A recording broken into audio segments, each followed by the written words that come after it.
Spinning wheel of death. Sweet. I think it is on. I'm gonna go double check. You would think I'd trust my process, but I don't. Oh. Sloppy Mechanics is live too. Ruh-roh. Okay, cool. Yep. All right, yep. It's working. We're live. Yep, we are live. All right. Yeah. Let's put the phone down. So, all right. So Dabble and we Drive, episode 5, or six. 3, or 7, We're on 12. six, I think. So, 6? All right. yeah. So I know we had to cancel 2 weeks ago. You weren't feeling well, and there was no sense in getting you on here and doing one, so we kind of just postponed it. One of the topics I wanted to cover on that one, we'll bring it over to this one, is and you kind of made the announcement over on Anderson Ford that Holley had a price increase. Do you want to go across that and what that does that mean for stuff that you guys do? Sure. Yeah, there was a price increase for all Holley brands, and again, Holley is now like a kind of a they absorb a lot of different brands, and so it's across the board. It wasn't just like a specific product line; it was everything from ECUs, wiring harnesses, bell housings from QuickTime, MSD products, anything that's under the Holley umbrella had a price increase. Um, there's only like a few parts that we carry in our catalog that did not have much change. Um, so essentially, what that means is, unfortunately, um, when the retail price goes up, that means the dealer cost also goes up. It's a not a one way street; it's two way. So we had to do a moderate price increase on the Gen 2 kits across the board, all the lines that we do Terminator X, X Max, HP, and Dominator. And I have inventory on enough customs kits, so I did increase that. When we run out of inventory on those kits, that's when we will adjust pricing accordingly when we have to order more parts to complete those kits and stuff along those lines. So unfortunately, it's just a transfer of Yep. costs across the board for everybody, us, the consumer, and of course the retailer as well, and the supplier is what I meant to say. Um, Unfortunate, but that's just the way things are. Holley did a lot of different price increases last year. I'm hoping that they kind of calm down a little bit this year because everything's already getting way more expensive, Yeah. and some of this stuff, I mean, I hate that we have to sell our Gen 2 kits for over 2 grand, but at the same time, I recalculated everything with the new price increases, how much it costs to build it yourself to see if you can save some money there. And we actually come out less because we're a dealer and so we can absorb some of that cost. So yeah, you price out all the different part numbers and you're going to be over almost 2,400 bucks. And I mean, we're at like 23 something, I think. I can't remember off the top of my head. Yeah. If I was at work, I could tell everybody. But yeah, unfortunate but true. But days we live in. So JR made a funny comment. It would have been hilarious to talk to you all hopped up on NyQuil. I agree. I think that would have been hilarious too.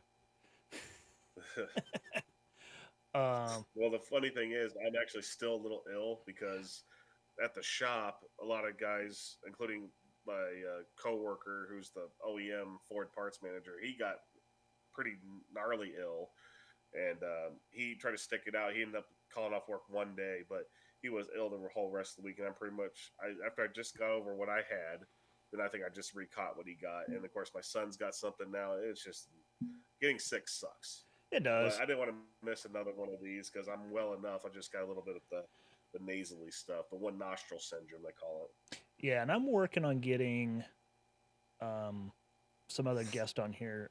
Neo, I've talked to him. He seems like he might do one. I kind of briefly brought it up with him. Nikia Brutal, he seems to be kind of interested as well. So we might have to adjust the time and do them earlier just to help with people's That's schedules. fine. For me and you, would being up late, it's not that huge of a deal. But um, hey Ben, no, so we are looking at bringing people in. Ben from Big Stuff is also on board with coming on, talking about their product, what they got coming to the market, what they still support. They do support the small block Ford stuff. Um, I know this week he had plans, but I gave him our schedule because we do it every other week. I gave him the schedule for the next couple months, and he's going to pick a time, and he'll come on as well. So we are looking at bringing So some people more on there. as well. Uh, but yeah, no, I mean, and Jr., you're right. Like the way Donnie does handle it, raising the cost after stock. You know, once your Yeah, current I did that with my last batch of Terminator X Gen 2s as yep, well. I think I had they went pretty quick too once people realized that the price increased. I had I think 4 kits left from a previous stocking order. yep, Um, and this is before I ordered more harnesses for you to adjust. That was on the last round, but yeah, um, yeah, I yes I can make more money, but in the end, I try to help out the guys whenever I can, whenever it's in my control, I guess you can say. yeah. And we've actually been doing that on our product um, since kind of inception, right? And we've discussed that. You know that. Um, More we than people know, absolutely. yeah. Uh, People don't realize like our profit margin on the adapters currently is very tiny. It was better when we first launched the product, but then pricing went completely insane on some of the components uh, that year, into that year, beginning of the 2023, and we kind of just said we would do full 2023 at the current pricing, and then there will be an increase once inventory's out. So we do have one coming. It's not going to be crazy high a change, but there will be an increase. We just don't have a choice, or eventually, we'd go out of business. Um, Yeah. it's the nature of the beast, and people have to understand that. And it's small business life too, right? We're not buying in Oh yeah. quantities of tens of thousands. We're buying in quantities of 100, and the discounts between those two are insanely different. So I'd love to pump out 10,000. It would be a dream, but um, it's just not happening. we're, Yeah. we're too It always small. made me wonder, like how much is Holly actually making for like a 937 kit? It's got to be insane So with how many universal stuff they do. The ECUs are universal across the platforms. Makes me wonder how much their profit margin is. I did the calculation once because we were doing repairs on the ECUs, right? Uh And huh. we inventoried pretty much the entire board, every component used, how much those components cost at the different margins. And if you took their margins at just building like 10 or 20 at a time, like what something we would do, or 50 at a time, those boards were probably a Terminator X. I think we figured out to be like $400. But if you change that and you were building, I think we calculated it at like 1,500 a month. Now we're talking the full thing, so all the components. Some of those components are you're talking hundreds, so those numbers get into the tens of thousands when you figure those numbers out. It dropped that price down to like $100 some, and I'm going to tell you, I'm sure they're building a lot more than that. Yeah. So, uh, Good for them. yeah, it is. But that's the name of the game, though, right? Because they're putting in that much stock. They also have to, we're not figuring in their cost of machining, time, Yeah. warehousing, packaging, the case. Like there was no way for me to figure out cost of the case. So I used just generic cost on what it would cost for us to make a case and kind of just used the same numbers. Ben, Mm. don't hate the player. I know. Uh, it's so true. But, it was just fun to do that math on it for just for grins. Um, but, small business life versus corporate, it is what it is. So, Yeah, we're still here. yeah. Um, So that price increase went in what, early February, if I remember right. Yeah. Yeah. Okay. So I was going to bring up, well, yeah. So I'm going to bring up a couple things that I've been working on real quick. So it's no secret we have on the MF custom side of the house we have the 9495 TFI harness. So people who want to run the stock 9495 Mustang distributor and the remote TFI, it's not limited to that. It the trucks had the remote distributor with remote TFI setups, the 5 liter, the 5.8. So it's not specific to the Mustang, but we just label it that way.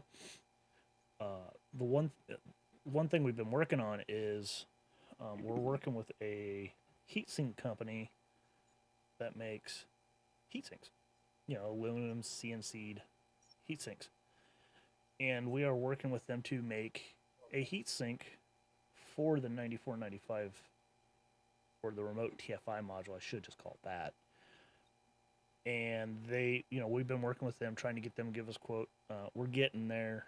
And this week they asked for a 3D model due to the fact that it was kind of confusing them because the layout of the TFI module is, you got a hole here and a hole here, and then you got your two mounting holes. So this part was screwing the machinist up like he would expect it to be square. And if you look, I got the damn TFI module in my hand, it's not. So like if you did try to square this up, it's not a square or rectangular. You can't square it up because the way they did it. So they asked me to make them a 3D model, so I had to render their um, their aluminum channel heatsink, and then I 3D designed what I wanted it to look like, and that's the process. So we're getting closer to getting them quoted, so we can start offering a heatsink. And that's going more towards you because you are talking about maybe making a kit. Yep. I'm going to be offering it. It's not going to be like a Gen 3 or anything like that. It's just going to be a separate option for guys that want to get away from the distributor mounted TFI module.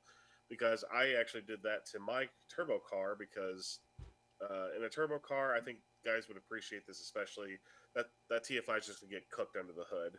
Unless you got a way to remove a lot of hot air out of the engine bay.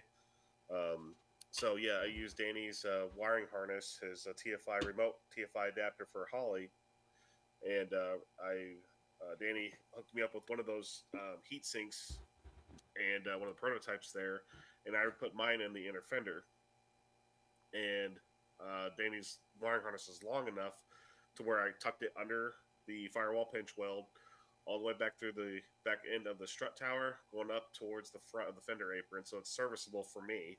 So I can literally reach my hand behind the passenger side headlight, and I can feel the harness. If I ever need to remove it for whatever reason, I just bolted it into the fender apron. I can reach under there, just unclip the harness, and then just unbolt it and just pull it out from there. Um, and so, yeah, what I wanted to do is for guys that want to go to a remote style, but not want to change a whole bunch of stuff, it literally just plugs right back in. So it has the white wire that you go to the negative side of the coil for your tack signal. And you just mount that wherever you want. And our kits are, of course, going to have the heat sink that he's going to be offering. And then also, we're only going to be using Motorcraft TFIs. And I want to call that you out. can still get those from Ford. Yeah, I want to call that out. You can still get all the Ford parts to put in a new PIP in your distributor. That's a Motorcraft. You can still get the TFI module. You can still get all the genuine Ford parts for the 94 and up style remote TFI and the remote distributor style distributor parts. So that's a really good option for folks that are wanting to do it. Right. My kit would be complete. I'd sell a distributor, Yeah. Performance Distributors. We're working with them to make a limited run of billet distributors with black caps on them instead of the blue or red. Because I think that looks pretty sweet, especially with our new Anderson purple wires. That's another thing I'm working on to get pictures and stuff like that. It looks pretty sweet. That will be cool. So yeah, it'd be a complete deal. That's kind of like just a remote TFI. It's not like, hey, here's a kit for 94.95s. That's a new harness kit. So that's a whole other thing. It would be a Yeah. Fox body kit going to remote TFI with a distributor. Pretty much everything you need to just go remote TFI. Yep. All new components, Ford components, good quality stuff that I've ran that I know works. Yeah. So that's Damn running down. that's one of the things I've been working on the side, trying to get ready. Um, Working with places like that, it's not the fastest thing in the world. Um, what was it? I think I started on this in November.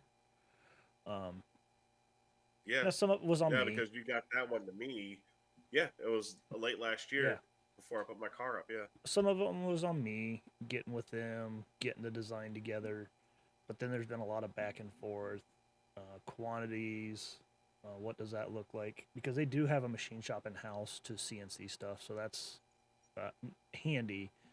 Um, but their machinist is one of those people that you can only talk to like once every 2 weeks. It's it's tough to get things going all the time with him. But they've been great to did work you with. see JR's comment? Yeah, he's once I did. He wish he had more time at the shop.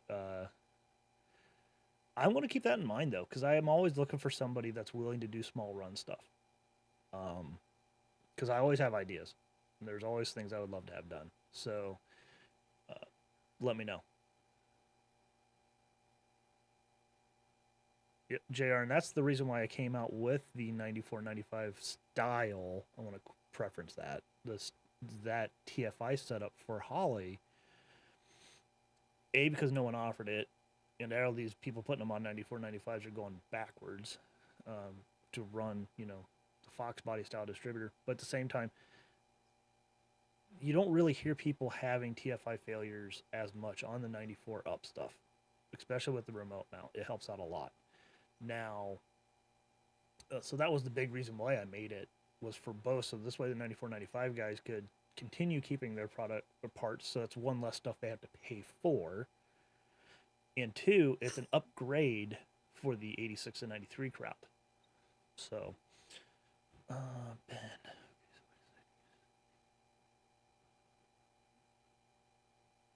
Are you reading Ben's comment? Yeah, I'm kind of reading it right now. Okay, so I decided to use the adapter in my stock harness on the Holley. Can the Holley pinpoint a wiring issue?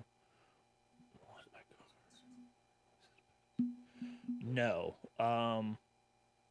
It can't detect a wiring issue per se. However, because you have advanced data logging, and what I'm calling advanced is if we're comparing stock ECM or stock ECU to Holley ECU, your data logging functions, the data you can see is much more advanced. So you would be able to see noise and possibly narrow it down. Does it come with something in there that's going to tell you, hey, your TPS wire's got a problem? No, but you should see noise in it where it's not staying stable. And I see a kitty cat. I hope that answers your question. If you do think you have wiring issues, don't be afraid to ask us, because we do refresh factory harnesses. We will go through them, fix connectors, ohm them out, do a bunch of different little tests to them to make sure that the wiring is within spec, and any wires that are not within spec get replaced. We also check anywhere where they do joints or branches.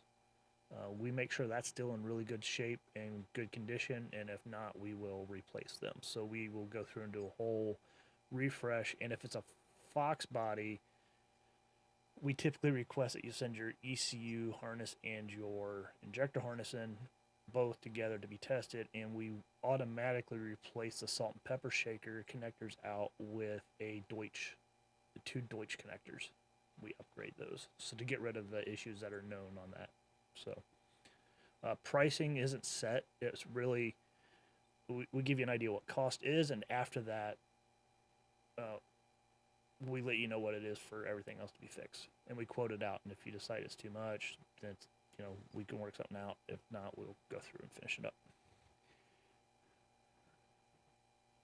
So EcoBoost. I see your comment. Any progress on sourcing? You mean this connector? The answer would be yes. Oh, yeah, and that is a 96 to 98 2 valve, 4 valve kit. I have it on my desk. We'll get into that in a little bit. Beautiful new computer and 34. Yeah, we get it. Like, the wiring is old. That's why we make the adapters more originally was designed for folks who's got good wiring, cars have no issues, pristine builds, don't, you know, and they just want to install the Holley without swapping anything out. The other part of that too is it was for folks who really didn't want to rewire a car or just worried about it. Like, they don't want to lose their gauges. They don't. We will help you get through that. But at the same time, we do the stuff we do. I'm pointing the wrong way. We do the stuff for this dude, so you have the Gen 2 option where you can go all Holley wiring and upgrade.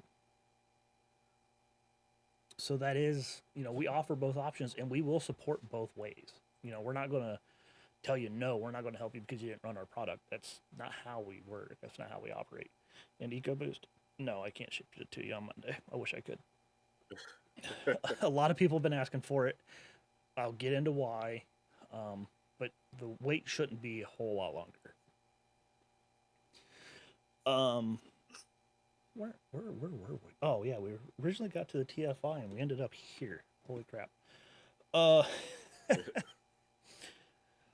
I guess I can get into it. So the one thing that we have been working on lately is we've been getting through our stock that we have, which is going good. We talked about price increases. No one wants to do them.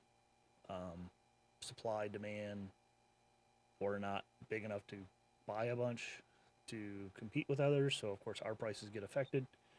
So we had to sit back and think, what could we do to make products better, innovate? And that's kind of what we've done.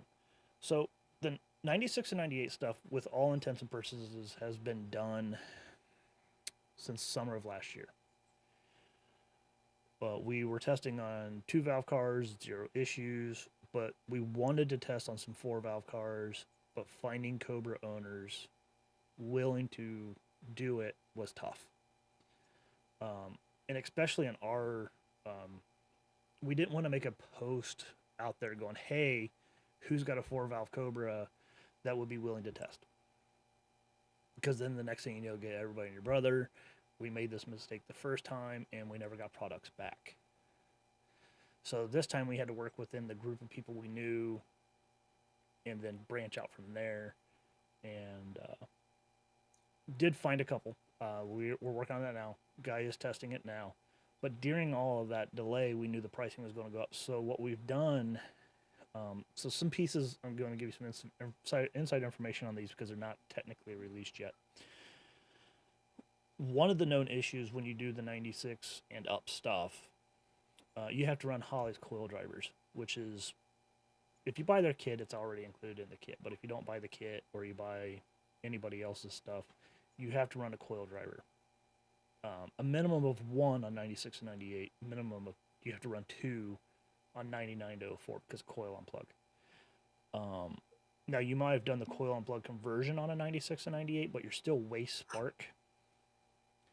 So you still would only need 1 unless you did a bunch of wiring changes. But we're getting into the weeds. So what we've done is here on our boards or our adapters, we're including the coil drivers built in. So we've done a ton of testing, ton of R&D of running coil drivers similar to how Ford did it, and they'll be directly on the board. So it's one less thing you got to buy. So that helps with cost.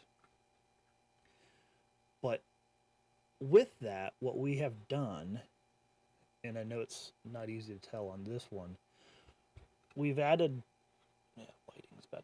We've added a bunch of components. And I know it looks like a bunch of little copper, and that's what it is, because there's no components on this one, because this is just a display board. What we have done is we've done 2 channels of VR.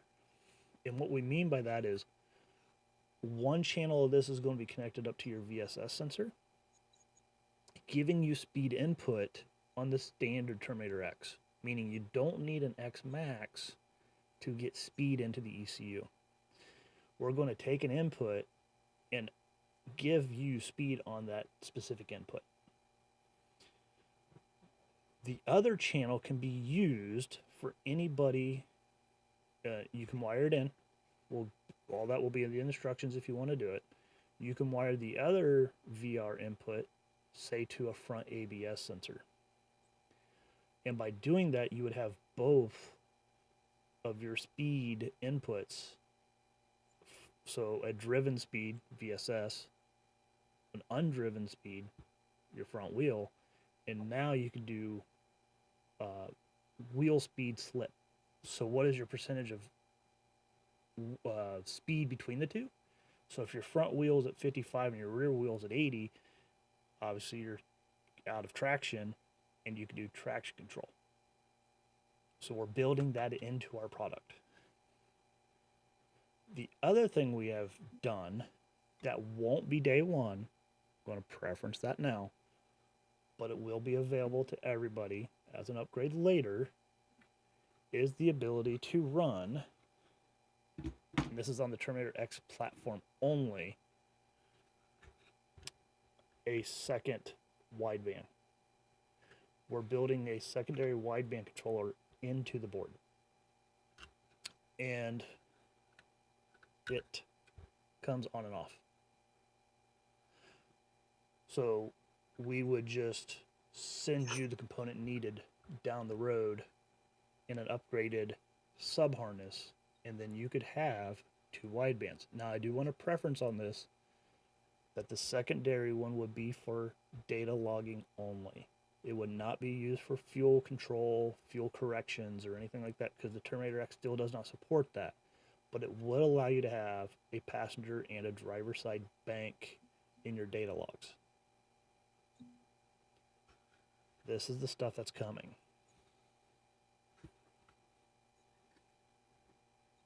Good stuff, dude. So, yes, Eco, what you saw the other day, and I did do a video of that, is this. It was actually this board, the one I have here with the wideband controller on it. This one's set up different with all the components on this side. I was testing the VSS. I was testing the VR circuitry out that we've done. The reason why I didn't want to show it off the bat is we did have a issue on the board, and it was a me issue, and we got it corrected. So these boards are 100% tested. 2 of these or 3 of these are out on the field being tested in cars. 1 is at NMRA. I won't state who, but and with 0 issues. So this is the 9495 variant. And if people haven't noticed, I do testing on the 9495 stuff first. Even though the Fox body is the bigger crowd, it's always going to be my go-to because they are the more complicated. And that is one reason why we test on those first. There's just more there. You got the CCRM to deal with, the electric fans to deal with, and some other little components we don't have to really get into. Now, one other thing I do want to mention on these boards, or I call them boards, but our product that's coming, and I can't give a time frame yet, but these are coming. These will be the replacements down the road. These are now universal.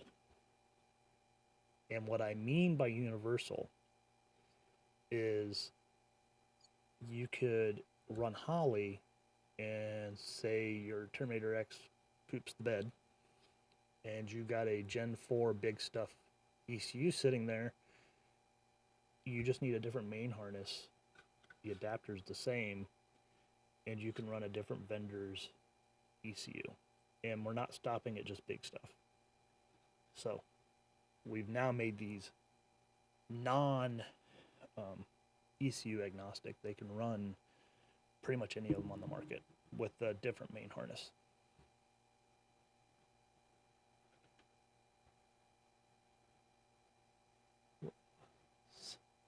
Scientific testing with a cordless drill. Can't argue the results.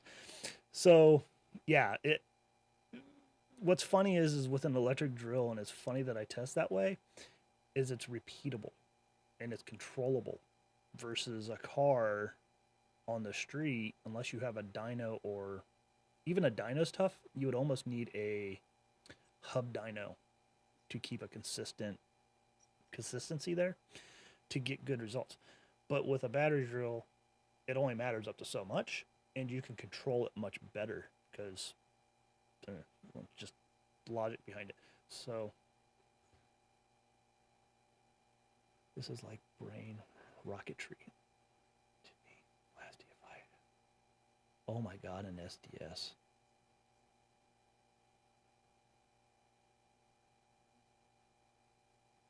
Oh man, Ben, I'm sorry. Excel DFI.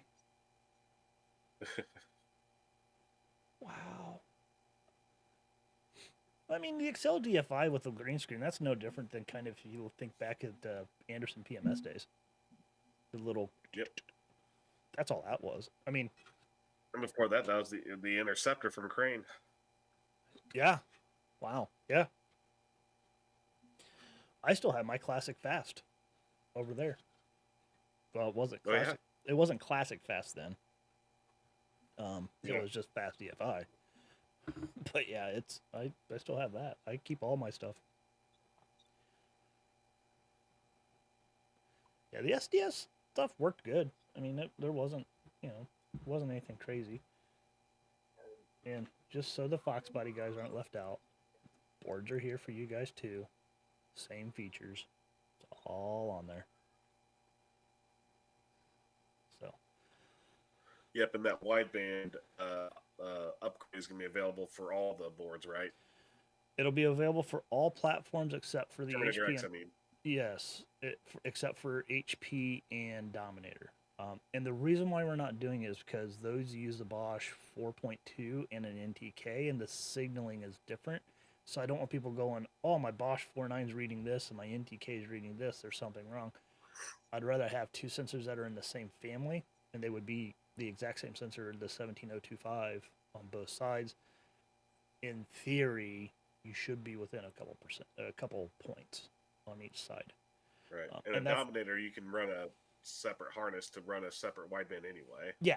So that's kind of the reason why we won't support it on that is the only thing. But it is supported on anything Terminator X.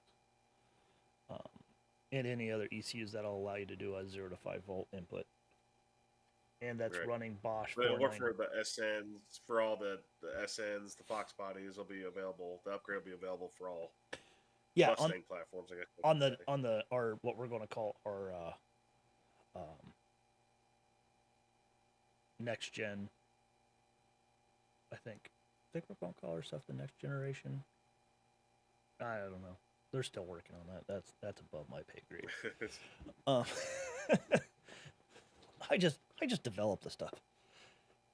I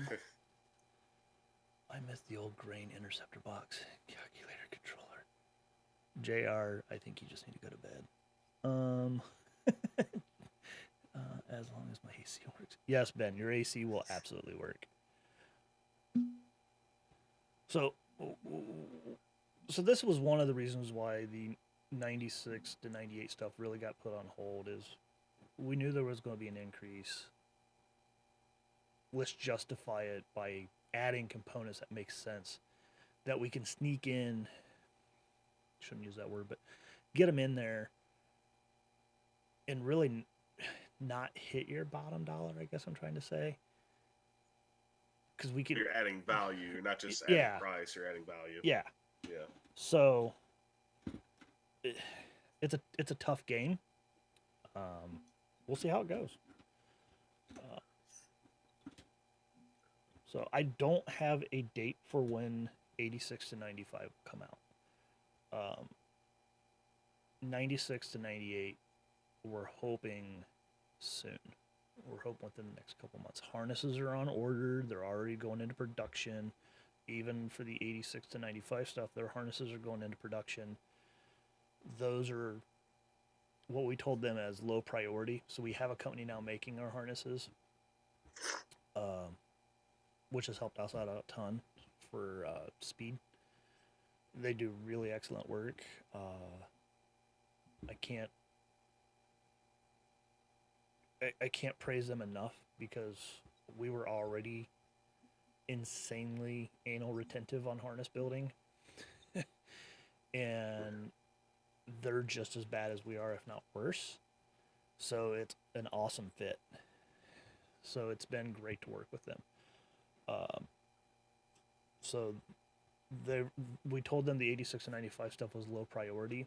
The 96, 98 stuff was the high priority stuff that needed to get done first, and then you know then that stuff can come later.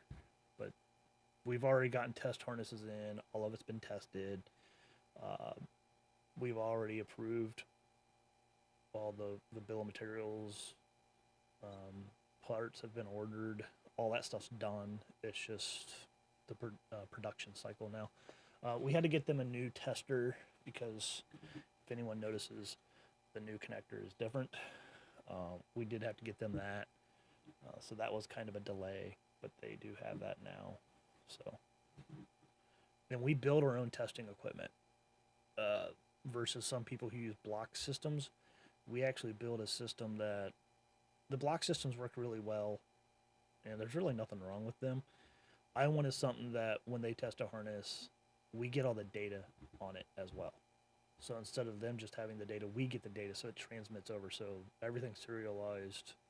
We know how they pass, if they fail, how many times did they fail, what was the failure, what each wire ohmed out at. So we get all of that data. So when you call in, say I have adapter 12345, I'm having an issue, we can pull it up and we can look at everything.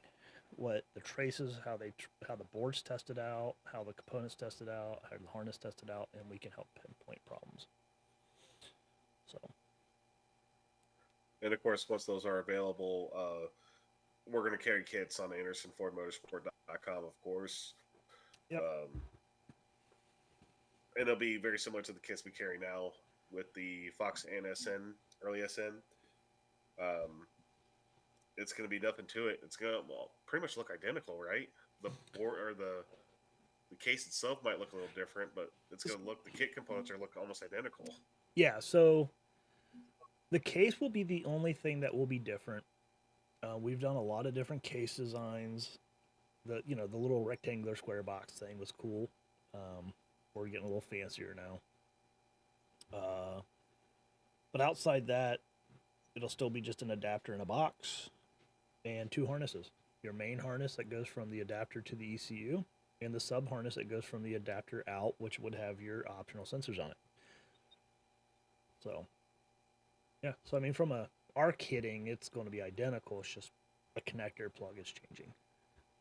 Is really what's changing on our side. And of course, we'll carry just like the SNs, an X Max version for our 70W cars and stuff. So. Yep. And I know people that may watch this be like, well, the 98 had a different 4R. We already handle all that. Uh-oh. My dogs are running around like crazy dogs.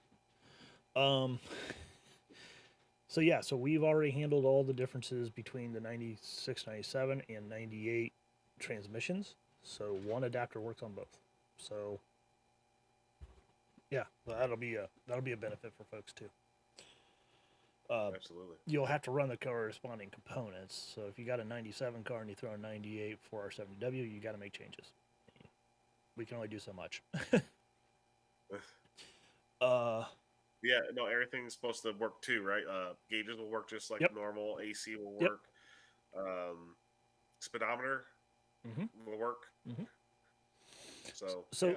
the 96 to 98 stuff, the only thing that was computer controlled on those was the tack. And we take care of that. It's the 99 to 04 stuff is when it starts to get really fun. And we've done videos on that showing that we already have that working. So that's not a concern anymore to us. It's just getting those. We need to get these done first and out. Yeah. And then we can start finishing the R&D on the 99 to 04 stuff, and then that stuff will come. Right. We stopped just giving dates on stuff just because I can order something and they'll be like, yeah, you'll have it in 5 days. And then they'll call me 10 days later and say, oh, well, someone else came in and ordered 100,000 of these components. We got to put you on hold. So we can't control that. Guys. Yeah. So we can't control that. So that's why we don't give dates on when stuff's releasing anymore. It's just, we can't. We made that mistake with the 96 to 98 stuff we announced last year, I think in March or April, that it was coming. It was going to be released like summer, and then that all went to the wayside pretty quick, and I felt bad. So no more announcements of release dates, but we'll show you that, the product is coming. And we're excited about it. Like, we're really close. The guy that's testing on the Cobra is, awesome.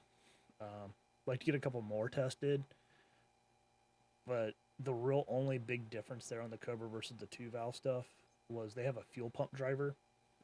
People may not know that. That fuel pump driver on the Cobras was to limit how much power it got until the higher RPMs and it gave it full voltage. We just wanted to make sure that with our setup, because one of those pins is used as an automatic control pin, we wanted to make sure nothing breaks. That's really the thing there. And the first guy that tested on his Cobra, we had no problems, but we're wanting to just get another guy to test, and then, after that we'll probably do a little bit more, but slowly roll that out to the Cobra folks. It might be 2-valve first. Any theory on why the big Holley did? Are you talking the Pro Dash? Well, it's because they can charge that, and people will buy it. Donnie, you smiled and looked away. I'm going to say that. I can't tell you why that stuff costs that much. I actually did get my hands on one a while back to repair. I wish I could have kept it because I don't own a Pro Dash. There's nothing in there that's really makes it that expensive. I think what they're getting is R&D out of that. Like all the R&D time into making it work is in that cost. It's not the parts. But when people are willing to spend out that type of money and it's not slowing down volume, the price won't ever come down. That's just how economics works on that stuff. When people, if there's a demand for it, they can charge that. But Tinker Dashes, I wouldn't say are comparable, but look at the price difference. The Tinker Dash is a good dash. It's got a good display. If he can get the software there to similar to how a Pro Dash works, that would be awesome. But there's a lot of Holley proprietary stuff on it, which makes that tough. But well, and the other thing with proprietary is I know someone who's working on Holley can that might just release it. Like he's working on reverse engineering it. We've reverse engineered it. I'm cool with him because he brought it up to me that he's going to do it as well, and he's going to just make it public. And I think by doing that, we'll upset the market. For people who like us who are small businesses that can make stuff like that, might get other people like, ooh, that data is now publicly available. I might make a dash. Like Dakota Digital has a dash, but it's proprietary to them. You got to use their BMI controller or BIM controller to work with Holley. If someone will release it, we're not releasing it. We have our reasons. Kind of wish we would. But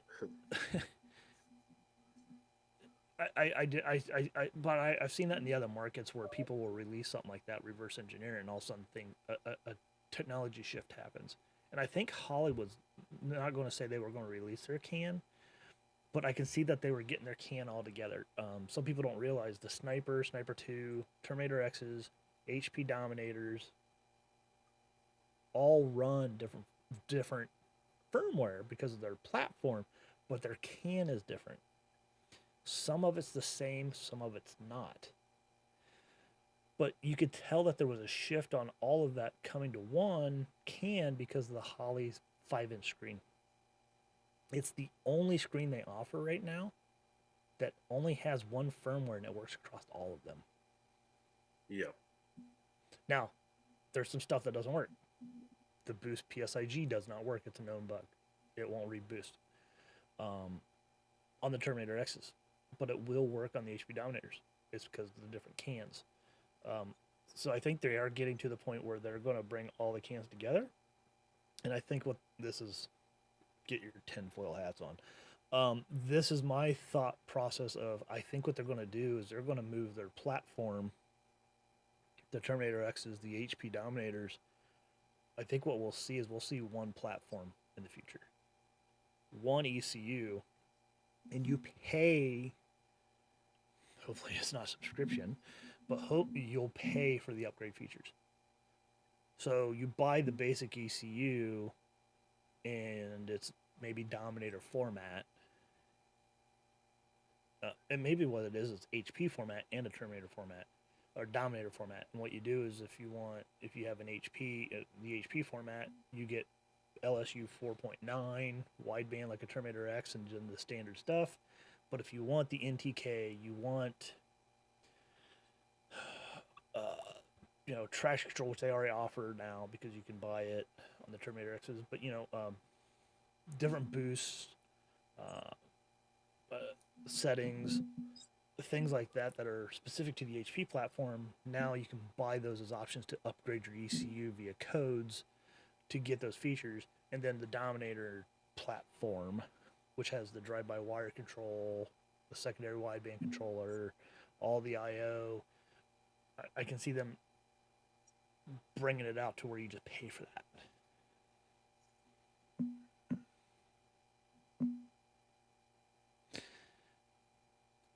Only if someone in the chip and software company would make an adapter to a tablet.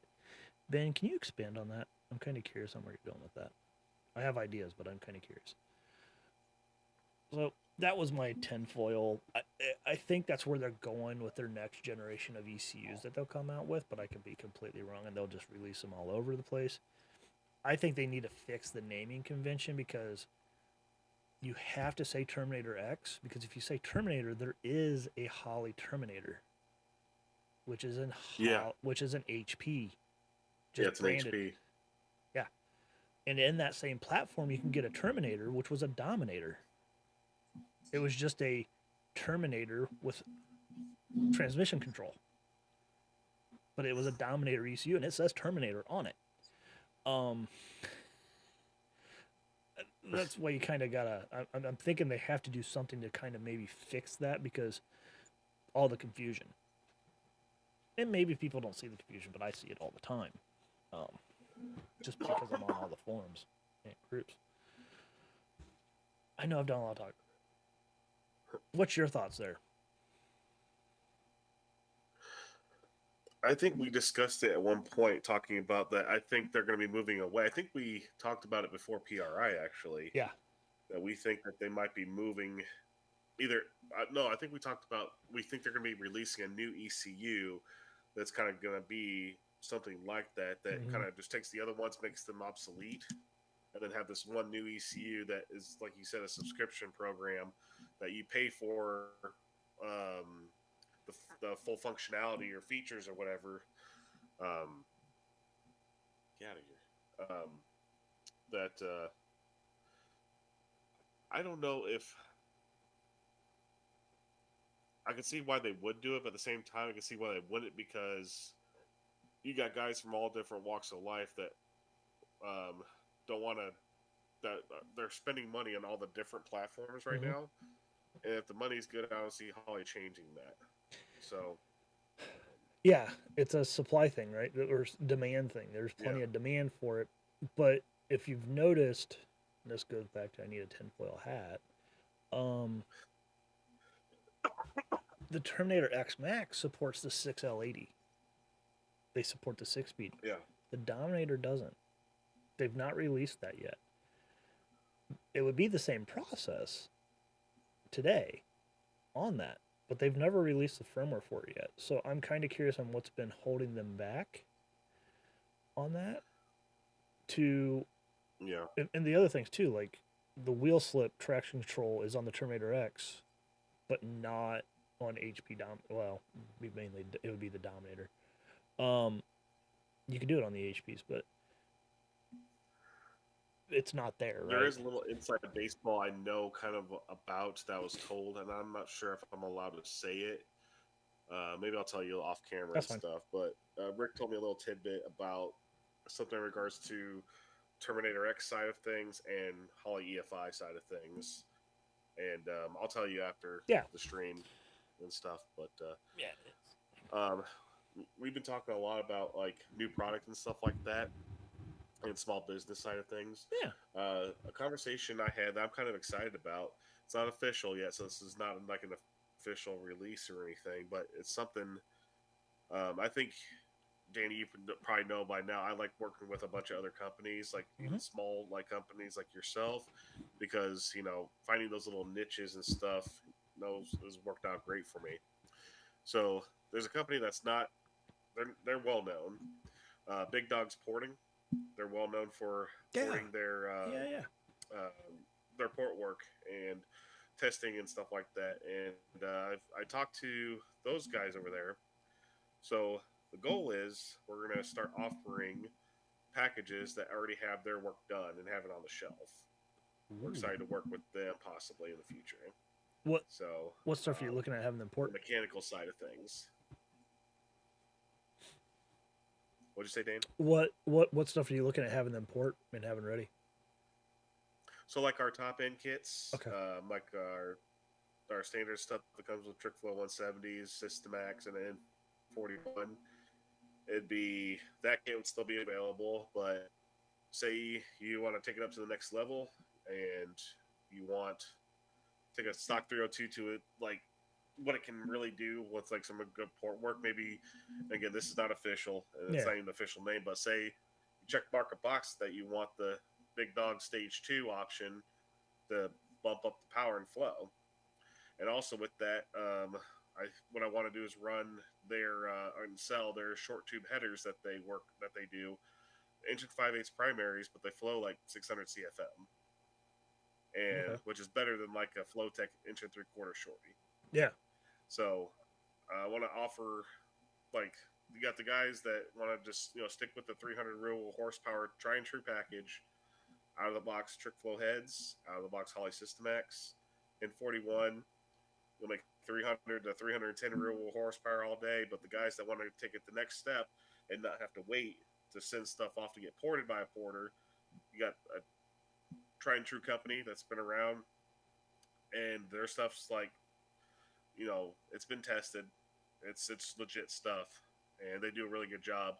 And they've been putting more and more stuff on YouTube lately and stuff. And that's what kind of got me interested in talking to them about it. And they sound like they're on board. Nothing's been hashed out yet, but I think that's the model I'm going to go with. Having a kit, and then you want to take it to the next level, select like the Big Dog Stage 2 option, and that way you can get maxed out ported parts with true flow numbers and stuff like that. So I thought that'd be really cool.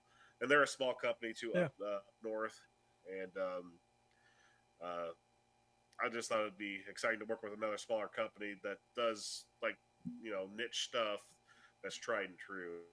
So I thought that was kind of a neat little announcement. Kind of. Yeah. I mean, it could fall apart tomorrow. I don't know, Wow. but the talks have started, and both parties are interested. So I'll put it there. That's awesome. That I'm looking forward to seeing that. Um, I guess a translator that would take I/O from a tablet, but you would need a tablet that can take I/O. I know where he's going with this. So Tinker does that. The Tinker Dash gives you IO, and then you can use the IO on the Tinker Dash on the Holley. I know where Ben's going with that. It's an interesting one. It's actually going down the line of something that we're looking at doing as well, but on something else. And yeah, Tony at Big Dogs. Yep. I've never used him for anything, personally, but on some customer stuff.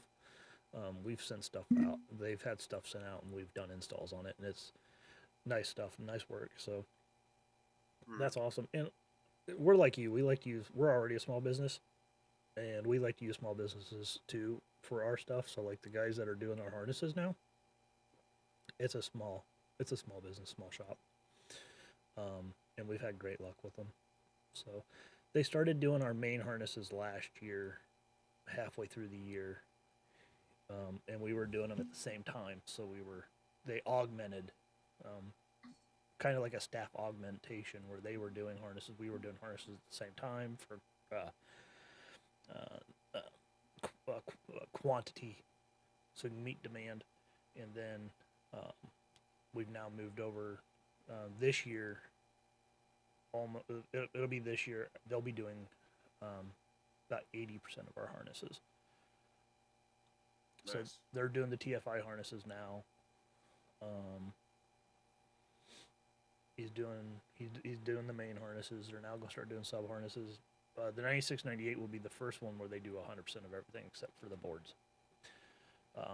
The boards are done in house, so everything is done here on those. So they're 100% assembled here, and the board is actually made in the U.S. So nothing is made outside the U.S. for anybody curious. Can't say all the components are U.S. based because that's just impossible. But we do our best to support anything and everything that we can. Yeah, it's really hard to get. Well, heck, a lot of the supplies for any of the big stuff that we do, it all comes from overseas. Yeah. Everyone gets their stuff from overseas, but manufacturing and having them, take that chunk of raw aluminum or chunk of raw steel and make something out of it. We try to use all American companies for all that. I've considered with how expensive stuff was getting last year that working with like a solid manufacturer over in Taiwan or China or Mexico or something like that, so we can bring costs down. I considered that and stuff like that. I mean, luckily, with the exception of camcores and cams right now, we've been able to get stuff. We've finally got that new manufacturer to give us some fuel rails that were correct in regards to how they CNC'd them. And we might have found a little issue with those. A customer reached out to me. I got to find out if the new manufacturer did something and mixed up the wrong part with something. The rails themselves are perfect, but it's the mounting brackets. You know how they're angled? They're slotted so you can move them up and down. Yeah. Well, on one of the test runs, they gave us a bracket that was too short. And so when you went to go lay it up against the intake manifold to put the bolts through it, they wouldn't fit because the holes wouldn't line up. Yeah. And he was telling me that this customer said that he was having that issue. So I left him a call. Of course, it was late Friday, so of course they were closed for the day. So I have a voicemail out with them. So, there's always going to be little forks in the road or like little, stumbling along the way when you're working with someone brand new, like we are with these people. But because, like I said before, a couple streams back, like just getting these fuel rails, we figured it'd be get us a sample, it's good to go, let's ramp up production. It took them 3 tries. Yeah. To get it right.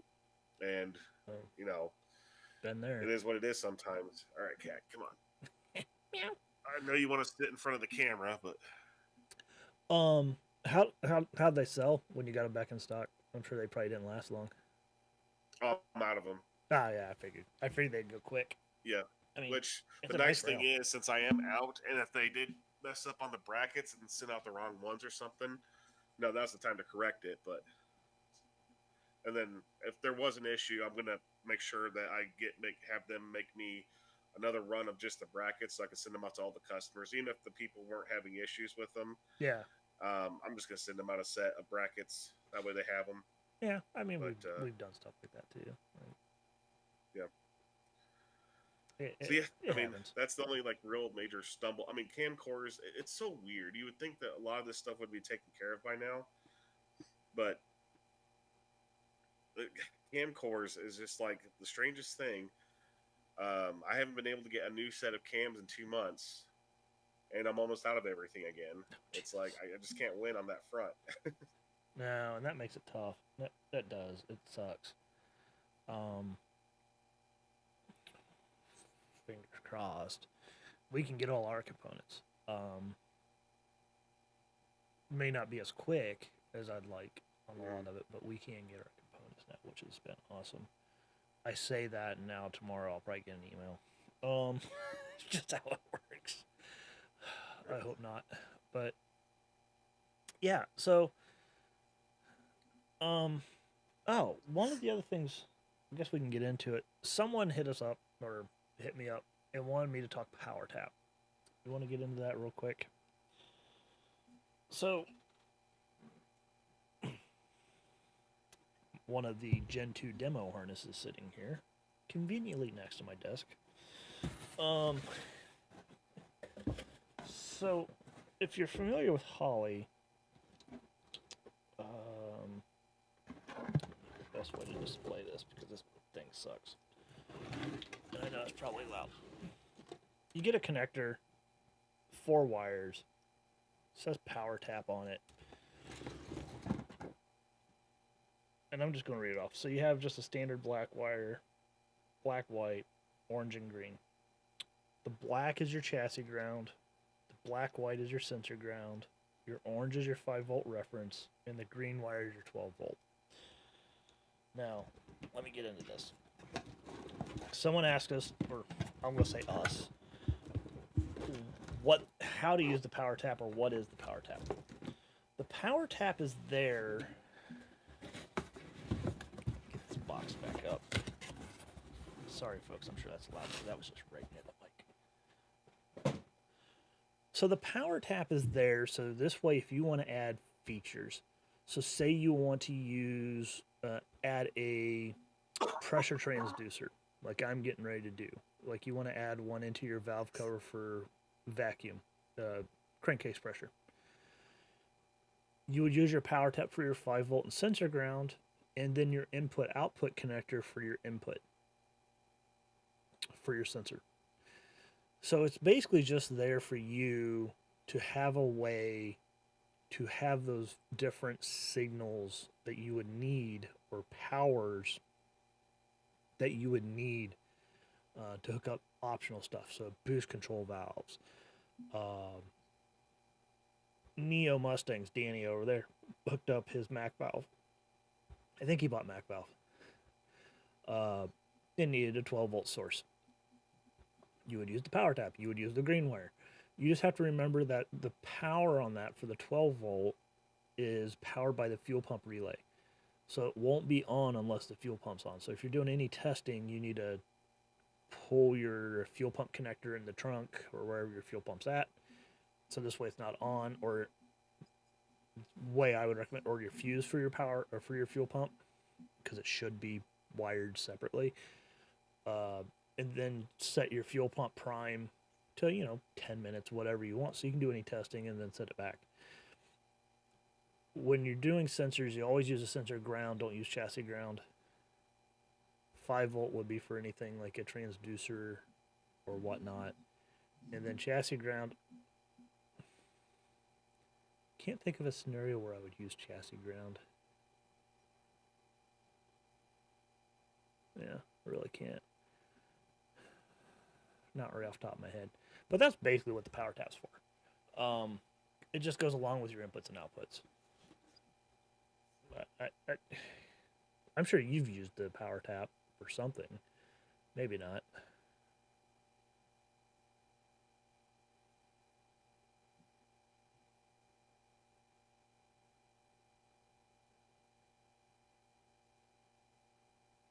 Maybe not. So, but yeah, so I mean that's all that's for. Not something that's really big to go into detail on, but the generic overview of what the power tab's for. Nothing new's coming in chat. So outside that, I mean, the only new thing we have coming, and I'll announce it, would be more for the people who want to geek out. Is I'm doing a run of engine stimulators or simulators, depending on what you want to consider, that are going to be Holley centric. Meaning you can plug, your J1A, J1B. You would have a harness that would plug into those two connectors on the Holley, power, and then you would plug it into our engine stimulator, and then you'd have a power switch and a positive and a negative power, and you'd hook it up to either a battery or if you have an in-home power converter for 12 volt, you'd hook it up to that, and then you can, at that point, control the Holley from the stimulator. So you could have RPM, so you have your cam crank sensors on there, that you can control. Fuel pressure, oil pressure, all the transducers are built in. All your injector outputs would have an LED tied to them. All your IOs there, so you could test stuff. So if you want to do like bump box, two-step, you want to do any of your IO testing before you build, so you're still building your car, but you want to test the stuff on a test bench, that's what it's for. I'm doing a small run of those. These are a knockdown version of what we use for our test stands, but I've had some people interested in it, so I'm going to do a small run. We'll offer some and see if people are interested in them, and if they are, it'll be something that'll be always in the store, but those are coming. I ordered a small run of those. Pricing, I don't know quite yet because I still got to price out the harness to build and all of that fun stuff, but it'll have two CAN connectors on it, so this way you can hook the laptop up and a screen and have them both at the same time, so you can really, maybe you want to test or set up your Holley digital dash, your $1,200 digital dash on the desk. You could do it, instead of sitting out in your car in the driveway, you could pop the ECU out, go to your test bench, hook it all up, and there you go. You can test all of it, make sure your screen's working the way you want, and you can do it in the comfort of your own home. There'll be a lot of different uses for it, but it will have all the stuff built in, and we'll provide a generic tune file, because the spark and fuel won't matter, but it'll have all the sensors pre-programmed, the ignition pre-programmed, everything will be pre-programmed, so it just works.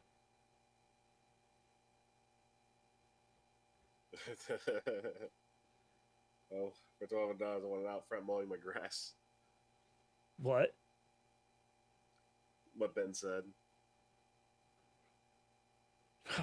It just came through for me for $1,200. I want it out front mowing my grass. Good luck with that, Ben. Now the real question, Danny. Yeah. Have you fixed your intake gasket leak yet? No. Yep. You're welcome. I know. I've been bad. So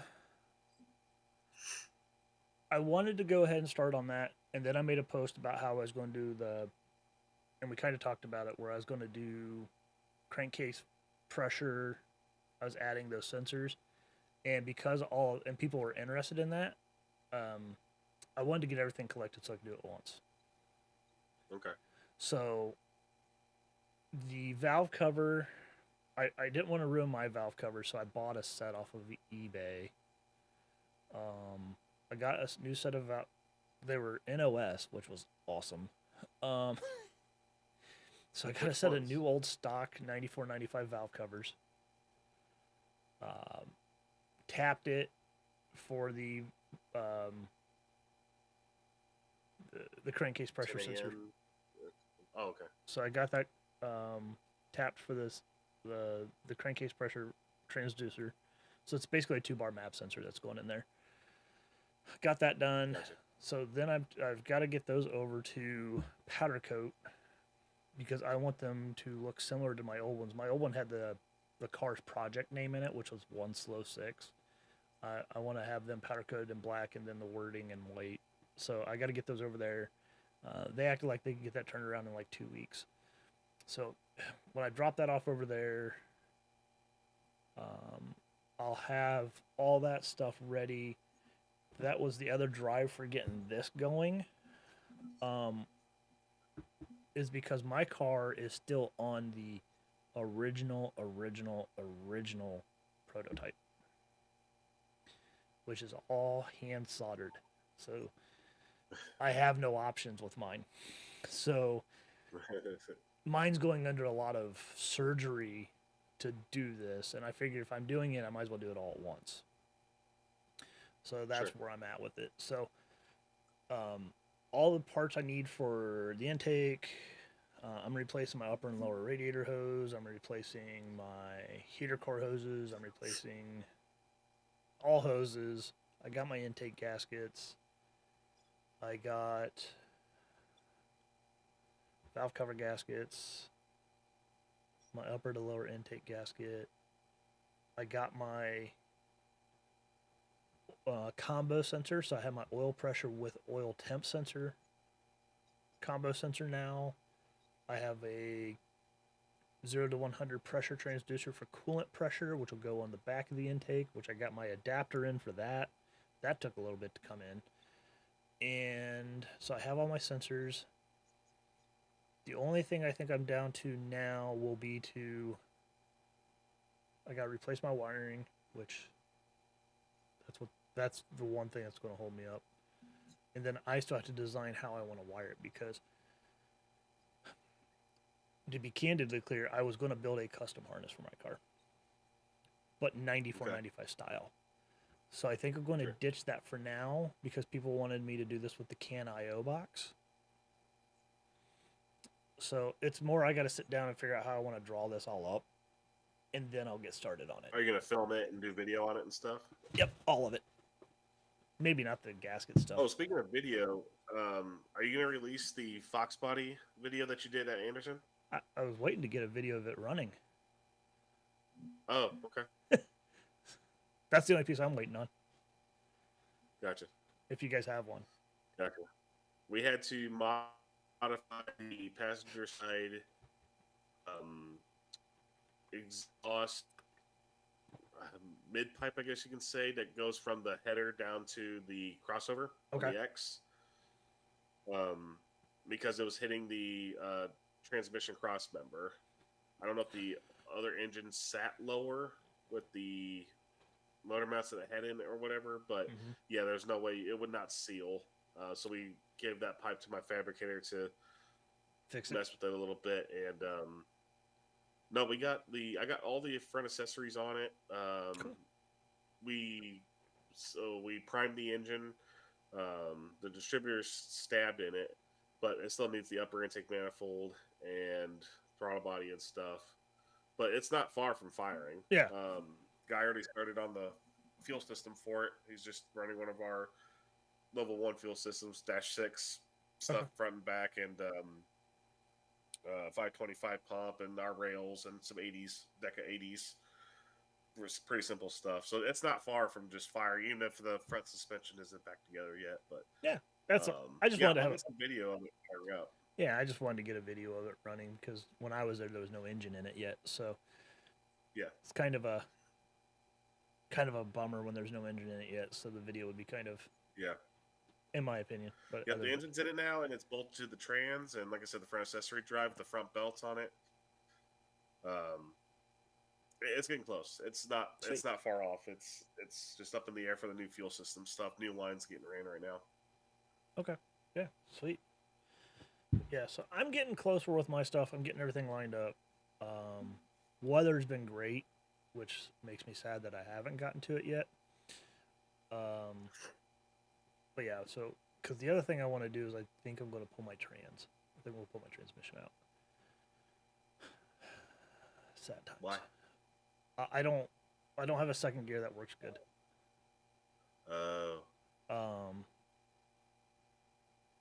As long as you're holding it in second when you let off the clutch, it'll stay in second. But if you don't have force on it. So I think I have bent the shift fork on it. The problem I have, and it shouldn't be a problem with this. If that's truly what it is, it shouldn't be that hard of a fix. It should be just replace the shift fork. However, everybody that I've talked to touch it to just do it for me, because I just don't have the cycles, won't touch it because it's an Astro Performance T5, which is in their billet case. So it's in their billet case with their fork top hat and all of that, and everybody's like, nope. They're all like, yeah, absolutely, T5, no problem, we'll fix it any day long. It's an Astro Performance. They're like, nope, sorry, we don't speak English anymore. Click. Like, it's like they don't want to touch it. So it might be a situation where I might have to fix it myself. There is a guy here. He's not local. He's about a 90-minute drive. He said I could bring it out. Like, he's like, nah, not a problem. I deal with Tick Performance. I deal with all those guys. Because I know Astro's out, but he agrees it should just be a standard fork. Okay, cool. So we'll see. I at one time they offered a billet fork, but I think mine's predates that. So I'm gonna pop the top hat off of it when I pull it, and if it's got billet forks in it, then I'm screwed. Because no one makes a replacement billet fork for it. So Ben says he has a Chevy part in his car now. Thanks to the dual pass radiator video I did. So did you do the same style dual pass that I did? Because that was a Ford Mopar universal radiator. But I mean, if it's the same principle, a dual pass runs through both passes before it exits the radiator, goes back into the motor. Works really good for. It worked great for my car. Better than like the standard like single pass like 3-core. Exactly the parts I use. Yeah, so you didn't put a Chevy part in your car, Ben. You're good. That's a universal Ford / Mopar part. It's funny that like Ford and Dodge actually share a lot of like stuff. they do on the wiring like, side of the house too. A lot of the wiring What's components. that? A lot of the wiring components are the same too. Yeah, yeah. So no, you're good, Ben. You're still technically Ford, but you got a little Dodge in it now. I kind of giggle. I'm still running a stock single core. I'm still running my stock V6 Mustang radiator. Well, granted, the same as the GTs and Cobras of that year, but I'm still running. Were the V6 and GT radiators the same? All of them were. Yeah, that's what I thought. Mm-hmm. And like, it's funny, like even like the Cobra radiators and stuff, they're tiny. Mm-hmm. They're just those motors are just so darn efficient. Yep. And they just worked. They just worked really well. This thing was hot as F. Yeah, my car, Ben, before I switched mine out, my car, even in my video, I think I mentioned it. It felt like my fans, even when driving, it just felt like my fans are constantly blowing. But of course, being a turbo car, that radiant heat is just soaking up into everything. I think that was part of my problem. And as soon as I went to dual pass, no issues. One key. It'll stay at 180, 185 all day. The one key thing that hurts Fox bodies, and I'll say it, is when you guys go electric fan, that is your downfall. That is why you guys have overheating issues. Because you're not turning your fans off when you get over 40 mile per hour. Yeah. Which we have a product coming out to fix that. Is that PWM thing that we were talking about? No, a while back. No, the adapter will not have speed input, so you'll have speed in the ECU. Oh, right. And you'll be able to just turn it off on speed. Did you ever release the PWM for contour stuff? I never released it. We'll make you one. So plan on it. Yeah, okay. We'll make you one, custom for right now. I'd have to see if there's gonna be a lot of want for it. So that is a cool upgrade. I'm tempted to do it on my car this year. So I can gain an output back. I kind of just want to throw a Dominator in my car and be done. Yeah. Because we've talked about me buying Dominator or 3 or whatever from you and cry for a month. Um, because I will cry for a month after They're only spending. going up in price, unfortunately. I know. Um, but it would gain an output back. So Right. I'm not doing contour fans, but I'm just going to a brushless fan and doing the PWM stuff. So we'll build them custom right now, but the problem I'm still trying to figure out is how to build it so when the person installs it, it's semi plug and play. That's the issue I have. We bought a couple different contour fans to play with out of Rock Auto. Like there was a couple different ones, and the mounting areas are slightly different. So one of them, the PWM module will mount fine. Then on another one, it's janky. I guess it's kind of a little janky on that spot. It won't sit flush. Right. So then it looks like, okay, do I just build a bracket from like Send Cut Send, have them make us a bracket, anodize it or pretty it up, and then it just mounts off to the side, and then you run all your wires. So that's kind of where we're at with it. It's coming. It's just it's on the low end of the totem pole to build because there's so many little things to it that our stuff we try to make as plug and play as possible. And right. How do we determine how much wire to send? Because if someone's moved their battery to the trunk, well, the 6 foot that we would supply is definitely not long enough now. Right. Or someone's done a complete wire tuck and they don't want any wire, we'd have to supply 12 foot. Well, when you're talking 12 gauge, 10 gauge wire by the foot, that stuff isn't cheap. Right. It's not expensive, but it's also not cheap. So there's that consideration too. But we are working on it. I mean, the modules are easy to get. It's a Nissan part. Hopefully no one cares about that.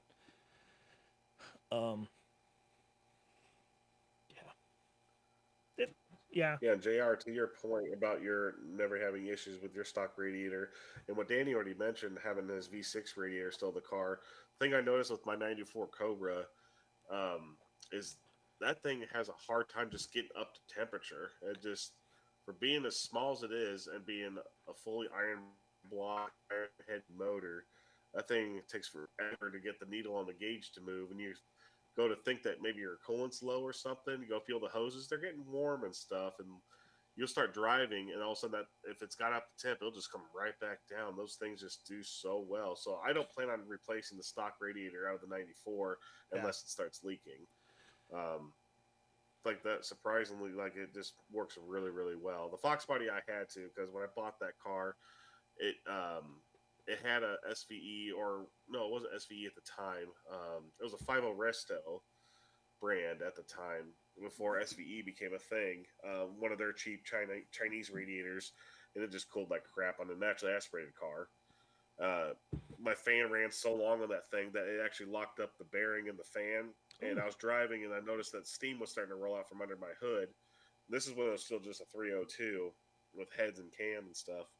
And I'm like, what the hell? I noticed my coolant gauge was just skyrocketing. I'm like, oh crap! So I had to pull over, let it cool down, and wait for traffic to calm down so I can get some speed to get the air coming in. And that's when I upgraded or changed it out for an SVE with a different electric fan. Worked okay, but it was too sporadic, and I hate when my fans are running constantly, especially when I'm driving, because like Danny mentioned, if you're going past 40 miles an hour, there should be enough airflow coming through where the fan is not really efficient at that point.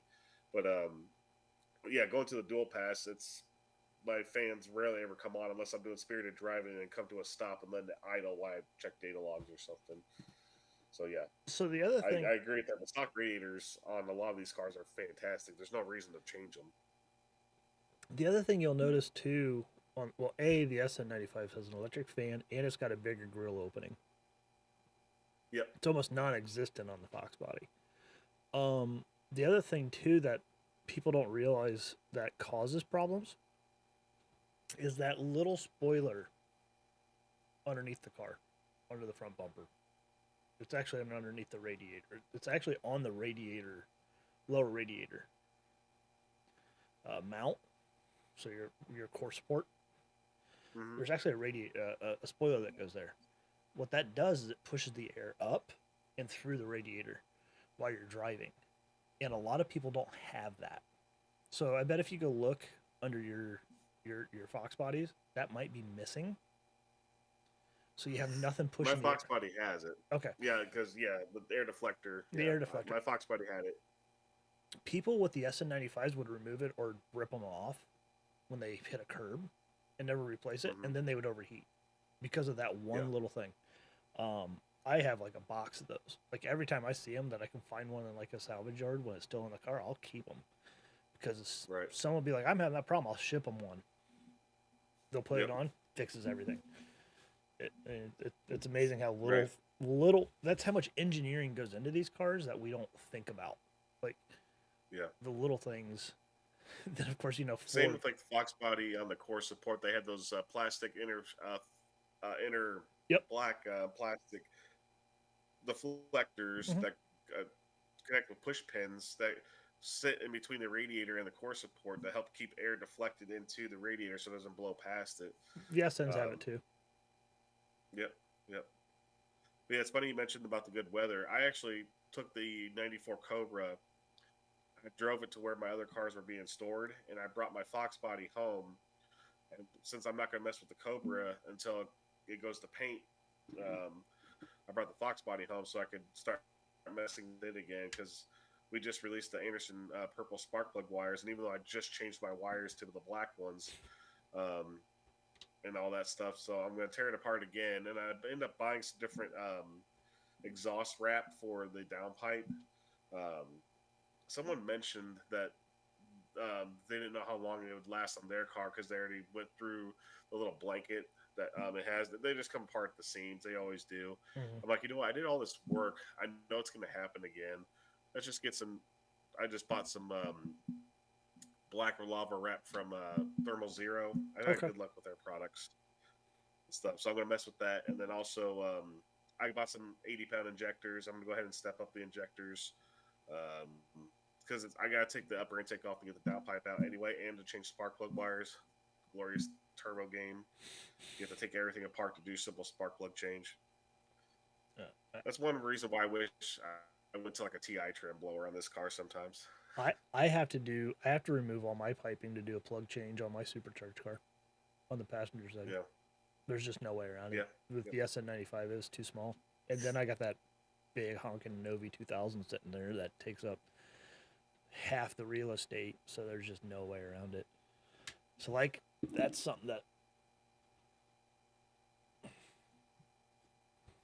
I'm working on. My new discharge type tube. So I'm having it made out of stainless. The design's good. I'm having a guy make this for me. The only problem is the blow off valve. It should be here. It's here. So it would be sitting straight up and then the hood wouldn't shut. This was just a mistake on communication, but I mean the design was perfect because I mean it's small, intricate, lots of bends. So he got the design right. I had him add a intake air temp sensor bung here and also Nice. one pre supercharger. So that's part of the. This is kind of the stuff that's kind of holding me up because when I tear the car apart, I kind of want to just tear it apart once, put it all back together, and be done. Yeah, Um, I told myself that too, and now I'm about to do it again. yeah. So uh, he also made my intake tube that goes into the supercharger. It's got an intake air temp bung on it as well. So I'm going to have two, one pre and one post. Post will be the one I'll do toning with. Pre will be so just I have like an ambient air temp sensor Right. for the car. You have your baseline essentially. What's going into the blower? Yeah. So Smart. so that there's been a lot. I want to try to get the car ready. See, this is almost March. I typically don't do my first drive of the year until May, so I still have time. I gotta mark that, get that shipped out. I gotta get the other tube. There's a slight change I want to make to it. I gotta get it cut, rebent, tack welded, shipped out to him because he's going to also powder coat this stuff when he's done. So, and the other thing behind this is I'm going to have some of the stuff produced for the Novi 2000 group. So, Yeah, I was about to ask, are you still yeah. going to be So that's what. looking into making the bracketry to do Yeah. that So for that's the what a lot of SNs? this stuff's for. So this way, Ooh, that we'll reminds me. we'll produce the intake. Well, the discharge tube, the intake tube. We'll produce both of those. The brackets. So really, the only thing a person will need to buy when they're done is basically a head unit. We'll have the oil feed line, which would be AN based, the feed line, which is AN based, and we're going to include, if we do this fully, we'll include a water pump pulley and the crank pulley. The crank pulley is the last piece we're still working on. ASP is up for making it because it is different than the Vortec lower pulley, crank pulley. Right. But they'll make it. They sent me one. It's not here yet. It's in St. Louis. It's been in St. Louis for like a week at the post office, but it hasn't been delivered to the final location yet. That's our test one that we're going to put it on my car and test. I shipped them mine, which I've already gotten mine back. So it should, in theory, just bolt up and work. But we're going to have that made in two sizes because they never made. There was only one size on the Novi 2000 setup. It was a 7 3/4 inch. But I had them make it in 7 3/4 and 8 inch. So the one they're sending me right now is a 7 3/4. I want the 8 inch. Yep. Speaking of superchargers, kind of two things. One, I talked to my fabricator. I'm actually going to go see him tomorrow, and I'm going to talk to him about it. He said he's close to being finished on the 351 Windsor swap bracket for Vortec kits. Sweet. Fox bodies. So he said he's close to having that first prototype done, I guess. So that'd be cool because I know people have been waiting on that. But a little interesting tidbit, because we talked about this kind of briefly. I talked to Kenny Bell, and I was checking in on something, and I asked him, like, hey, I'm curious. I've had a few people ask me if you guys are going to be bringing back the SN95 Kenny Bell kits. And he said that the plan was to bring it back because the Fox Buddy kits got popular again. And he told me that the guys at AccuFab, the one who's making the cuts and actually making this stuff for it. Okay. I didn't know Kenny Bell actually owned AccuFab, or the other way around. I can't remember who owns who, but yeah. So the guy over there, I guess, has been swamped. But yeah, they were wanting to bring back the SN95 Kenny Bell kits. So I thought that'd be really cool. He actually mentioned, because I told him I have a 94 Cobra, and I was like, not sure where I want to go with it yet. And he goes, well, let me check and see what parts I have in the back. And I know that the guys over at AccuFab were wanting to make, cut out the pieces to make them. And because like you mentioned, like, yeah, the front accessory drives won't work. But also he told me that the heights are different to clear the hoods on the plenums that bolt down and stuff like that too. But he goes, so I guess it's in the plans, it's in the works. When it's going to come out, I don't know. But as soon as I mentioned it, he's not like, no, we don't have any plans. He goes, yeah, they were talking about it. It's just I keep so backed up with doing other things too that it's probably one of those things where if it comes to it, they'll do it. But who knows? But I thought that was kind of cool in regards to like talking about Kenny Bell stuff again. Yeah, I mean, Ben said the Novi's a great blower. Yeah, it's if you've listened to this podcast at all, I'm a huge Novi 2000 guy. Like, I'm dead set on that blower, or the 2500 if you can find it. Such a great blower. The Kenny Bell stuff is just a torque monster. The problem was making huge power on them. But if you want something for the street, instant boost. Those things were amazing. It's like driving a turbo car without driving a turbo car. Right. And you get the Kenny Bell whine. Yep. So, yeah, those things were kind of wouldn't mind having one of those, even if I put it on the shelf. Because Yeah, I totally find a car to put it on eventually. yeah. Just how I work. So something to keep an eye out on in Yeah, the future for sure. yeah. Cool things that are kind of being brought back. Do you think? I mean, just from like the posts I've made about even on the Anderson Facebook page, I noticed this. I've had more and more people asking about SN95 stuff lately. So I don't know if they're just maybe it's starting to pick up because people are not wanting to pay Fox body prices right now. I don't know. Um, I think thought, that's what you're thought that was seeing. kind of interesting. The the Fox body stuff has just gotten ridiculously expensive. Yeah. Car wise. Um, the SN95 obviously is the next platform, right? So the 94 95s, the 96 to 98s. It's weird that it's finally coming because it seemed like it skipped right to the new edge. Like a lot of people were going right after the new edge. Um, so it's still the one that's in the lower price range right now. And yeah, I mean, we see it. Like a lot of our stuff is obviously we cater to the SN platform, right? So we see a lot of it. Yeah. Um, I will say the Fox buy stuff typically always are last thing we do. That's the last thing on the radar, just because there's so much out there for it. But we always end up supporting it. It's just it's not the first thing that comes to our mind. Like, what can we do for the SN95 group to get them something? So Yeah. Having more blower options, I think it was just gonna be awesome and stuff.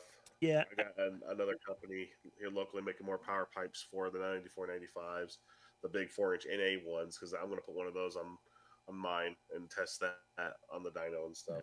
Later, Jr. Thanks for hanging out. 12-hour drive. Good luck to you, sir. Get some rest. Yeah, no kidding. And we'll probably wrap this up here soon. Uh, Yeah. Yeah. yeah, I need some more NyQuil. yeah. The Novi 2000 project has always been a project, right? It's just been one of those things that I wanted to do just because I have a number of SN95s. Um, I would run it on all my cars. I just don't have I don't have all the components. Like I have some pulleys, I have some brackets, I have head units. I got plenty of head units. It's just I don't have complete kits. I can make one more complete kit out of everything I have. That's the reason why I wanted to start producing it because I I don't care. I think it's superior than the Vortec kit. Um, the bracketry is a night and day difference. It just Oh, yeah. works. Um, but this goes back to the conversation we had a while back. You can mount a YS on the SN95 Vortec kit. You can do it. It mounts on just fine. They don't recommend it without reinforcing it because the bracket is so thin. Yeah. Um, I ran with a guy for years who ran a YS on his. We just made a custom support bracket that went from the frame rail up. Now, did we need it? We didn't really need it for the longest time. It wasn't until we put cogs on it, and when you really cracked down on it, we broke a bracket. Okay. That's when we built a support bracket for it, a support brace, and it mounts just fine. But you can run the YS on the stock bracket. They just don't make a kit, and that's why. Yeah. Yeah. Yeah. Yeah. Say when I talked to my old rep before he left, he said the only kit they'll put together is a TI trim for an SN. Which And I he get. told me, yeah, it just didn't work with the brackets, which he probably meant that it was just Brackets they not there. probably seen other guys break brackets. They were probably turning them, hard, like Yeah. 7,500 plus RPM and bending them or whatever. Yep. Yeah. Makes sense. Sam Poon. He was out of Akron, Ohio. Great guy. I think he finally ended up going turbo on that car. Um, Yeah. I think I sent you a picture of it with the YS on it. Just Okay. going, yeah, been there, done that. But yeah, Right. the Paxton brackets were just always superior. just because it's Mhm. thick. It's Oh kind of yeah, like the and you could tell just from the pictures they were so thick, and I like the way they wrap around too. It just seemed like they supported more. yeah, And I like their pulleys and stuff too. The idlers yep. looks like it could get better. It just looks like a better design all around. Well, and on the SN they put the alternator at the bottom, Yeah, where it which should be. where it should be. Trying instead of spin the alternator up, then stick the Vortec next to it. Like that, just not enough room. But if you throw the alternator down below, it worked out, and that was the other reason why I liked it a lot more. So, but Yeah, I'm biased. I always will be. I don't care. Um, that'll be cool to see something like that again. Of course, we'll if it's something you want us to sell, we'll happily do it. yeah, I think it'll be. I think it'll be a hard one there to sell. Just because it's not cheap. Like if you go look at the But cost of a 2000, they're not cheap just by themselves. They're almost $4,000, I think now. Plus, then you put brackets on top of that, which I will do my best. But I mean, when you're building a bracket that is as thick as these are out of aluminum, and aluminum prices aren't coming down at all, no, you're going to be talking a $6,500 kit. That's hard to chew. It. Some people will do it, but yeah, I mean, I'll offer it. Like I'll probably do a small run, and if they sell, then I'll do more. But when the time comes, I'll let you know for sure. yeah, Because I actually at one point I have one of their prototype kits for a driver's side mount for an SN95, okay. and I wanted to do. This was always a dream of mine. Wait, how'd that work? Or there's that one that's like, hey, if you don't have power steering and no AC, Nope. you can use this one. It, the Really? bracketry holds the AC and the power steering. The battery has to go to the trunk, but it Okay. leans over far enough and it So it's kind of like the Pro Charger on a Fox. sits like Like it a sends pro it charger. outwards. Okay. What I always wanted to do was do like a torque storm setup and run two. One on the passenger, Ah, one on the okay. driver's side. Problem is there's not enough room in the crank pulley between the radiator and stuff to do it. So I've always wanted to move my radiator and AC condenser forward into the radiator to give myself that room and have ASP make me a pulley where I could run both and run dual Oh, 2000, well, dual 2500s. And there you go. Do that, and then a Kenny Bell on top, man. You'd be king of the world. yeah, I don't. Yeah, that would be kind of fun. I think I think the Kenny Bell would become the restrictor in that one. Pretty much, yeah. But yeah, it's always been a fun dream of mine to do, but I don't know if I'll ever do it. But Yeah. I do have the kit because I did run it. I ran it for a while when I did Fun Ford. I had it on one of my cars because I was running the 2500. And it was a great kit, and they actually are the ones that reached out to me to do it because I was still supporting it so bigly. They brought it up. So You know, there was no brackets for still the. a couple things I'm keeping my eye out for. Obviously, a dash panel for the '94. I found one on eBay that was just the skin. It wasn't the full dash. It was just Mhm. the skin. It looked to be in good shape. I thought about picking that up. It would have been more convenient if I just had a dash I can pull out and then put this new one in. But I don't know. Maybe you can tell me how hard it is to change the skin out on the frame. On It's like 10 bolts. It's not hard. It's easier to okay, pull and the then it dash to just pull flips it off. over the.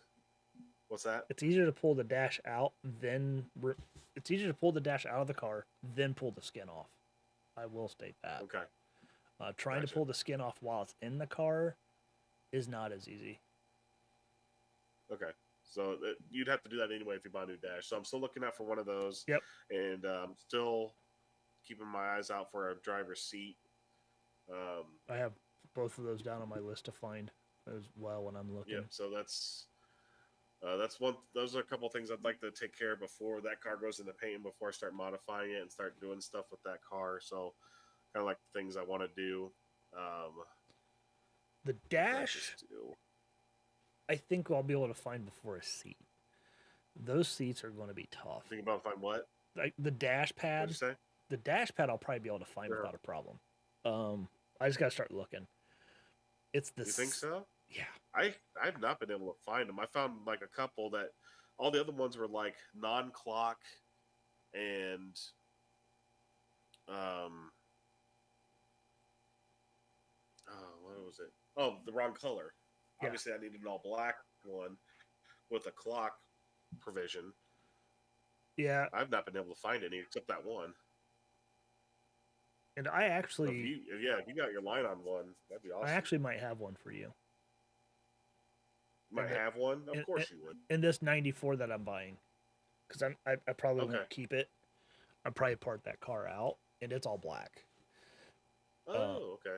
it's an all black Well, interior. the seats cloth.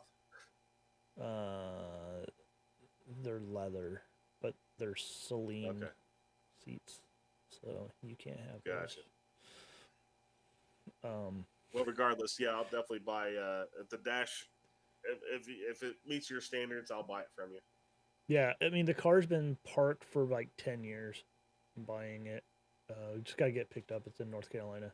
Um, I've already made the deal, so just gotta get it picked up. Um, I'm not sure if I'm parting it out yet, but if I do part it out, then we'll pull the dash out of it. From the pictures, the dash looks immaculate. So I'll keep you posted on that. Cool. Uh, but I got you on the list of trying to find you a dash. The seat will be the hardest one because it's a 2-year seat, Yeah, and now I found some cars that have them, but they're man shipping a seat. They're like Greyhound. in that like junkyards or whatever and stuff like that. And as I still got to stop by an upholstery shop too and see like how much it costs. See which one would be the better route to go, unless you just happen to come across one, or I can come across one that's relatively inexpensive. Yeah, Um, the seats are always a problem due to the fact that it's the driver's seat, which is the seat that is the most used seat, yeah, and the only way to find probably a good seat is going to be out of someone parting out a low mileage Cobra. Because finding a low mileage GT is already going to be hard. yep, Um, yeah, so because it's not a seat you're going to find out of a V6. Like they didn't come with sport no, seats. Because that's what you have. You have the sport seats because you have the Cobra with a cloth interior. Let's just make it difficult. So, if there's a will, there's a way. yeah. I need to get a radio for that car too. I need to get a radio for that car Which radio? because I'm tired of there's just nothing. I mean, at least the illumination somewhat lights up, but I need to get a radio for it too. Besides that, it's all good. Are you going stock radio or are you going to go aftermarket? It doesn't. It's got the stock one in there right now, but it doesn't work. Both CD player and the radio don't work in it. Hmm. I have some on the shelf. Of course you do. You probably have like several. Oh yeah. I restore these things. So you could also send those to me when it's at paint and I can go through them and probably fix them. Oh, okay, cool. If they're fixable. I can go through and fix them because that's what I'll do. Okay. Because the ones I can find anytime I can find a good set, I'll buy them, and if I can find a set that's in good shape but may not work, I usually pick them up. And when I get bored or can't sleep one night, I usually go to my I don't think workbench these and are in part. really good shape per se. Being that they came from Arizona, a lot of the numbers and stuff are kind of like their good numbers are kind of like weather stripping, or where the fingers kind of smudge the numbers off and stuff like that. It's not a nice looking unit. I was considering going aftermarket and finding something that's kind of got like a digital looking kind of green background, so it kind of looks period correct and stuff like that. So I So would, I don't know. if it was me, I would find a good set and put them away. Put an aftermarket CD player in it, and then put in an MF Customs 3.5-inch display at the bottom for your Holley. That'll probably happen because I am going to do your adapter in that car. Yeah. That's a foregone conclusion. Yeah. So, Also, but I do want to dyno it after it comes back from payment. I want to dyno it in 100% stock form, the stock computer, nothing fancy. Like, I'm not going to advance timing. I'm not going to do anything. Just as Ford sent it out, I want to see what this thing puts down, and then do your adapter and see what we can get out of the stock. It's the stock 4Cats, the stock tiny manifolds, stock airbox, everything. I want to see what it's going to do just by changing ECUs. no, yeah, should go fine. So, well, I think we've been at this for almost 2 hours. I think we can call it a night, and we'll try to line somebody up for the next one. So I'll work with you on that probably early next week and see who's available and see who wants to join and get one up and going with a guest. Start bringing people into this and go from there. So, any last words? Good, dude. I hope you avoid all the sicknesses that are up here in Illinois. I'm trying. Yeah.